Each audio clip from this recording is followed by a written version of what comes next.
À Sion, comme dans toute la Suisse, c'est jour de vote, ou plus exactement, de votation. La majorité de la population a déjà renvoyé son bulletin de vote par courrier, mais 5 à 10% préfèrent venir le déposer en main propre dans l'urne. Exprimer leur avis 3 à 4 fois par an, les Suisses y tiennent beaucoup. Ça incite la population, je pense, à s'intéresser et puis ça fait preuve aussi qu'on a le droit de donner notre avis, que ce n'est pas que des politiciens ou que des gens qu'on ne connaît pas qui peuvent décider pour nous. C'est absolument nécessaire. Je pense que c'est même une condition pour qu'on puisse appeler une démocratie.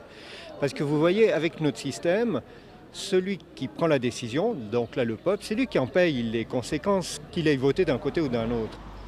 Le système suisse de démocratie directe prévoit 3 catégories de votation populaire. Ce qui ressemble le plus au référendum d'initiative citoyenne réclamé par les Gilets jaunes, c'est l'initiative populaire.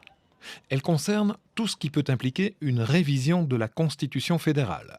Il faut 100 000 signatures et pour qu'elle soit adoptée, une double majorité est nécessaire, celle du peuple et des cantons. Ce qui n'est arrivé que dans 10% des cas, mais cette démocratie directe n'en est pas moins un pilier fondamental de la vie politique suisse. Ça sert à rappeler à ceux qui sont à Berne, comme on dit, au Parlement, au gouvernement, ou à ceux qui sont à Sion pour les cantons, ça sert à rappeler que moi, je suis le souverain, que le peuple est souverain. Finalement, tout dépend de moi, qu'on le veuille ou non. Et ça, en démocratie, c'est pas si mauvais, que le peuple se rappelle non seulement l'existence, mais rappelle qu'il est le maître. Et tous les sujets sont susceptibles d'être soumis au vote. Cela peut concerner la traçabilité des armes, une réforme fiscale, le coût des médicaments, les pistes cyclables ou encore l'énergie nucléaire. Avec leur bulletin de vote, les électeurs reçoivent une documentation assez complète qui comprend aussi les recommandations des autorités.